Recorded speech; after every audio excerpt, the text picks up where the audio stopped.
She is the first author to become a billionaire. There are not many authors who keep putting out books in a series that can sell 10, 12, 15 million copies on the first day of publication. Her imagination has resonated with children and adults and changed every industry it touched.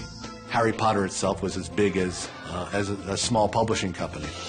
Harry Potter is the gold standard. It is the biggest movie franchise of all time. But J.K. Rowling's fairy tale success was born out of struggle and heartbreak. I was jobless, a lone parent. I was the biggest failure I knew. With a storybook ending. Chapter 1.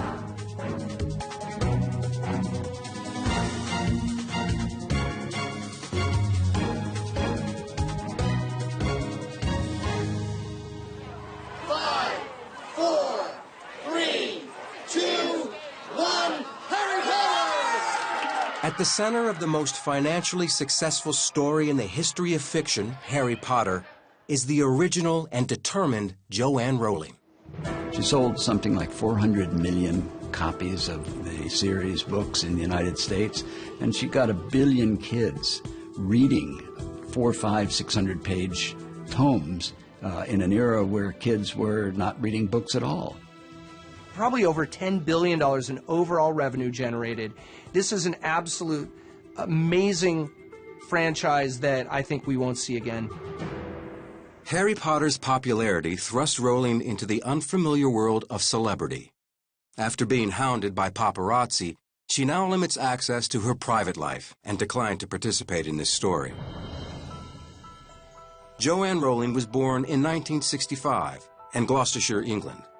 Actor Jim Dale, Rowling's choice of narrator for the Harry Potter audiobooks in the United States, knew those rural villages well. There were no rich people living in those small towns. Everybody was working class. You would go into the houses and see the same wallpaper that you had because there was only one wallpaper shop in the town. There was only one co-op store, and so you'd see the same dress that your mother was wearing was being worn by 2 or 3 other women. So it's that kind of environment. Rowling's literary ambitions were recognized at an early age. She completed her first book, named Rabbit, when she was 6. Melissa Anelli interviewed Rowling for her book, Harry, A History. It was about a rabbit who gets sick and is with all his other animal bunnies. And apparently when she finished it, she brought it up to her mother and said, and sort of had this attitude of, well, publish it. Doesn't it get made a book now? You know? But underneath the confidence was insecurity, as Rowling admitted on Oprah. I was not the world's most secure person. I wasn't someone with an enormous amount of... In fact, I'd say I was someone with not much self-belief at all. And yet in this one thing in my life, I believed. That was the one thing in my life. I felt I can tell a story. Her story was shaped in Tushel, a small village in Gloucestershire County. Tanya Sagachian worked closely with Rowling as a producer on the first 4 Harry Potter films. She had both a microscopic and a microcosmic view of Hogwarts and the Harry Potter universe. She'd grown up in the West Country near the Forest of Dean, where I'd spent a lot of my childhood, so lots of points of reference that we had in common. Everything J.K. wrote about in her books, you know, is a description of something, somewhere in England. It has to be. We do have the fantastic old castles. We do have those wonderful ancient buildings. We do have those woods you can recognize almost by her description of a place that you know of, or somewhere around the area where she lived. In 1980, her mother was diagnosed with multiple sclerosis, a tragic event for the family.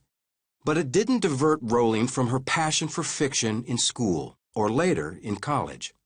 Jo was a classics major at Exeter, so everything comes from there. Her classical education is all over the Harry Potter books, the Greek myths, the Christian allegories.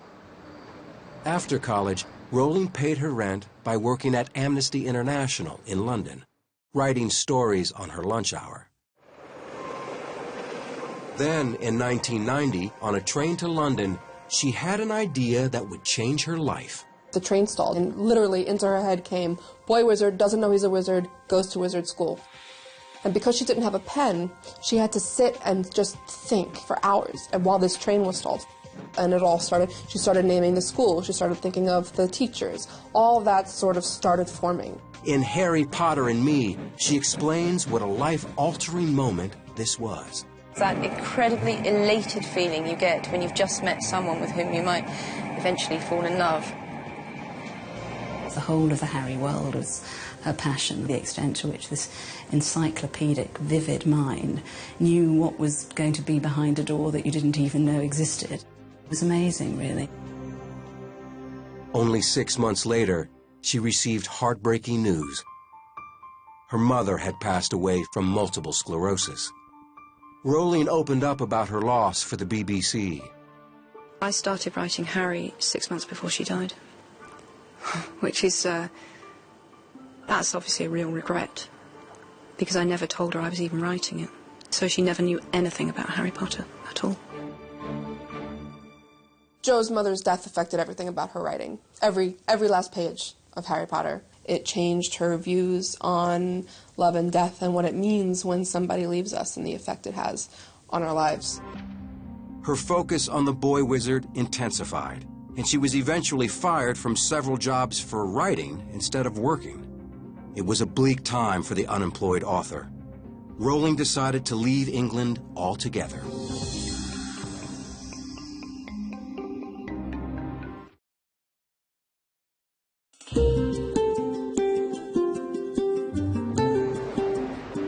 Joanne Rowling left England to make a fresh start in Porto, Portugal. She got a job as a teacher while she continued writing. Rowling married a local TV journalist, and within a year had a daughter. But after what she described as a short and catastrophic marriage, she moved to Edinburgh, Scotland, to be near her sister. I think she felt a bit of a failure because she was poor, because she was very well educated but hadn't found a positive career yet. She tried to get teaching jobs and work was not consistent, and so she had to go on public assistance. It was hand to mouth, day to day, the absolute subsistence level poverty. It's not glamorous and it's not romantic, but it did help drive that book into production.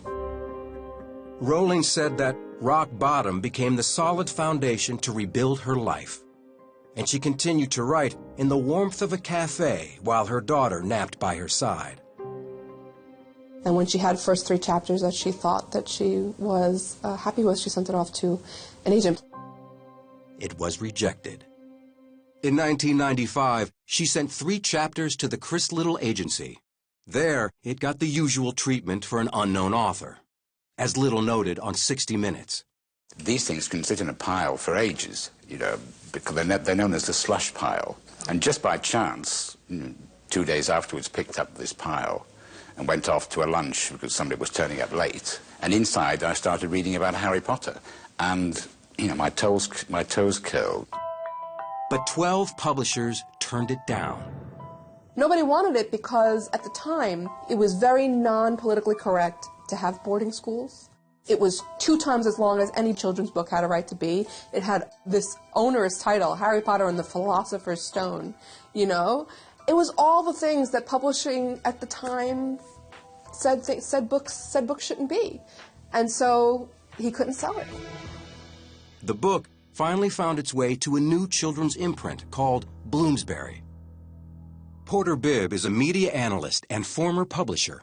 The CEO's daughter, who read the first 2 chapters and came back to her father and said she wanted to read more. That's part of the beauty of the book publishing business. It goes to a great extent on gut feeling. In 1996, 6 years after she began writing Harry Potter, Bloomsbury offered her $4,000 for the book. It wasn't much as deals go, but for Rowling, it was magic. That moment when he told me that Bloomsbury wanted to take the book, second only to the birth of my daughter, was the happiest moment of my life. But there was a catch. To try and improve its marketability, Bloomsbury wanted her to change her pen name to something gender-neutral, as Little pointed out on 60 Minutes. Traditionally, boys don't like to read books written by girls. Girls read books written by anybody. But boys have this sort of peculiar sort of sexist thing. Joanne borrowed a middle initial from her grandmother, Kathleen, and became J.K. Rowling. At the 1997 Bologna Book Fair, word of mouth was building. Arthur A. Levine, vice president of Scholastic, had flown there looking for something special. I wanted to find books that were not just trendy or, popular of the moment, but that would be really loved by kids and would be their favorite books. Michael Jacobs was the senior VP of Scholastic's trade division at the time. This certainly was a book that had a lot of buzz going around at Bologna. And I think, yes, it was pretty evident, I think, to Arthur that the book had potential to be a series. But the first book itself was extraordinary just as a standalone. Levine offered an unprecedented $105,000 for American rights to the first Harry Potter book. When Jo got the call from Christopher Little that said, your book's been sold for $105,000 in America, she said that she was very scared for the first time. It was very overwhelming. To be honest, life had battered me around so much in the previous few years that when you start receiving good news, you're quite mistrustful. The good news continued. In 1997, the book was published in the UK, and it was a hit. The first round of schoolyard Potterheads was born.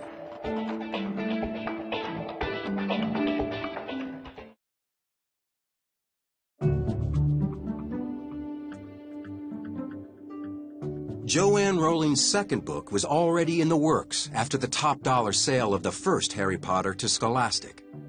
She felt enormous pressure to continue the momentum. After the American sale, it was a big story in England because now an unknown British author has sold their first book in America, which is the Holy Grail, as opposed to the English market. It's 5 or 6 times bigger. It was penniless author, rags to riches tale. The U.S. publishers were hoping Harry Potter would strike literary gold. We knew we had something special on our hands. You have a sort of lightning in a bottle at a certain point in time, and we knew that fairly early on. So our approach really was to publish it as a blockbuster. We had basically a kind of a SWAT team, war room, at Scholastic that met every week about Harry Potter. Scholastic decided to take an interactive approach to marketing the book. We did advanced reading copies of the book to a select number of people, got it into their hands. I think some of them actually got to meet Jo Rowling before the book was even published. So, we created a buzz that way. But then once the book began to sell, it just sort of took off like wildfire. Harry Potter and the Sorcerer's Stone sold over 800,000 copies in 10 months and spent more than a year on the New York Times bestseller list. As the second installment hit United States stores in 1999, release of the Potter books became major events. Scholastic cast a spell on the public. They put on extravaganzas with each new title that came out and had literally thousands of kids standing outside of bookstores, mostly in costume in the middle of the night, waiting to get the copies. The logistics of laying 10 million or 11 million copies of a book down on one day were difficult, as you can well imagine. Transporting the books, making sure they were secure and locked down, making sure that books didn't get into anybody's hands before they got in everyone's hands. The sales on each book sort of became exponentially higher. The first printings became much, much bigger. The one dark cloud that cast a shadow on the growing phenomenon were protests from conservative religious groups who saw evil in the mystical storylines. They accused Rowling of promoting witchcraft and the occult, and burned her books. Even though Harry Potter has just taken the world by storm, witchcraft is not fictional and it is not fantasy. Witchcraft is real. The devil is real. If people think that witchcraft should not be in books for children per se, then there's really no point in engaging in the debate, because a lot of classic children's books are going to be right off the library shelves in an instant. The Wizard of Oz. Even Cardinal Joseph Ratzinger, now Pope Benedict XVI, had his own reservations. And the American Library Association listed Rowling's as the #1 most challenged text in the United States. But the backlash didn't affect sales at all. Harry Potter's continual reign over the New York Times bestseller list ultimately forced the paper to add a whole separate children's category. I'm sure our competitors were happier that they may have been more slots on the bestseller list, because we would have dominated the top 5 with the first 5 books and blocked everyone else out.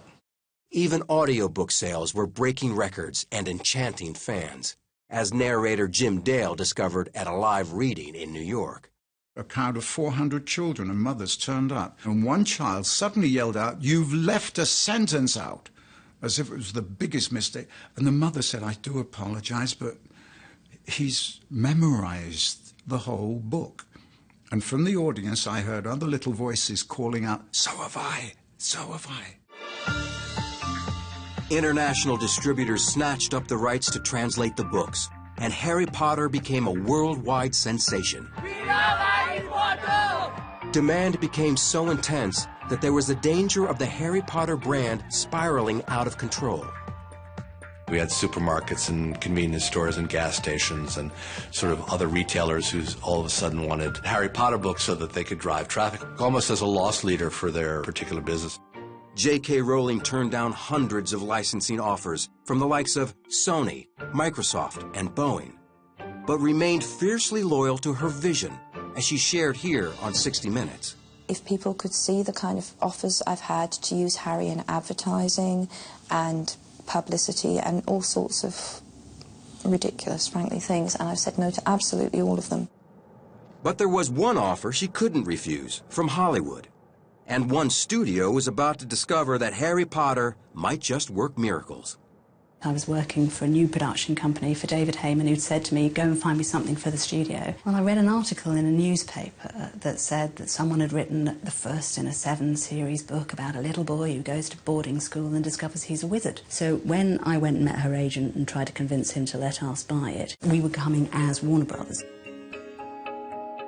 Paul DeGarabedian is president of the box office division of Hollywood.com. I think for Warner Brothers, to get the Harry Potter franchise was a mission. I mean, Warner Brothers had had great success with the Batman franchise, with the Matrix franchise, and I think they were determined to do it, and I think that's why they gave J.K. Rowling such latitude in terms of her control over this process and over the series of films. Our first meeting with J.K. Rowling was over lunch, actually. David Heyman and I had told her a little bit about what we wanted to do with the film, and she sat down with us, and we tried desperately hard to impress her, and she, of course, didn't need to impress us because she already had done. J.K. Rowling was paid reportedly $2 million by Warner Brothers for the rights to those first 4 films. There are not many authors who keep putting out books in a series that can sell 10, 12, 15 million copies on the first day of publication. That gave her a lot of leverage. That leverage allowed her to demand that the film be shot in Britain with an all-British cast, and that she would have a role in choosing both the actors and directors. Top directors clamored for admission to Rowling's imaginary world. Well, I know that Steven Spielberg was approached to direct the first Harry Potter film, and he actually wanted to do it as an animated film, but that didn't come to pass, and so Chris Columbus stepped in. Producer David Heyman introduced the hand-picked cast in a Warner Brothers video. Chris's choice of 3 wonderful British actors for the leading roles shows how well he understands the spirit of these books. I think her primary concern about a film being made of her vision was that we were true and faithful to the books. I think she had really worked incredibly hard on constructing characters and a story that she believed in, and what she didn't want to see was that being chopped up and misinterpreted. 1, 2, 3, action! The biggest challenge of bringing J.K. Rowling's vision to the screen was that by the time we were filming it, everybody had read it.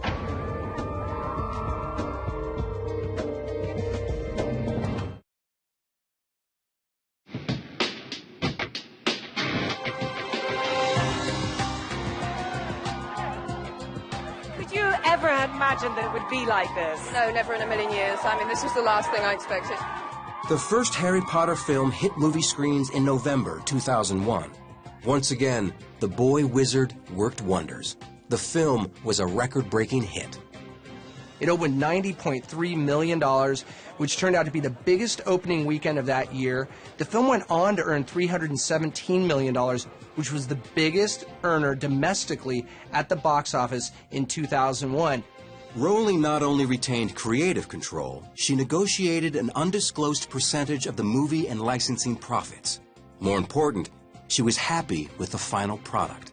I guess my abiding memory of her reaction to the completed films was, we did it. It's all right, we didn't let her down.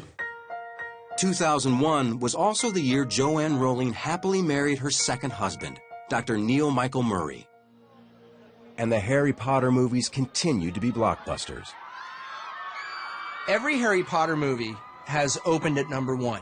It has a perfect opening weekend track record. We're talking about a decade. We're talking about 7 films.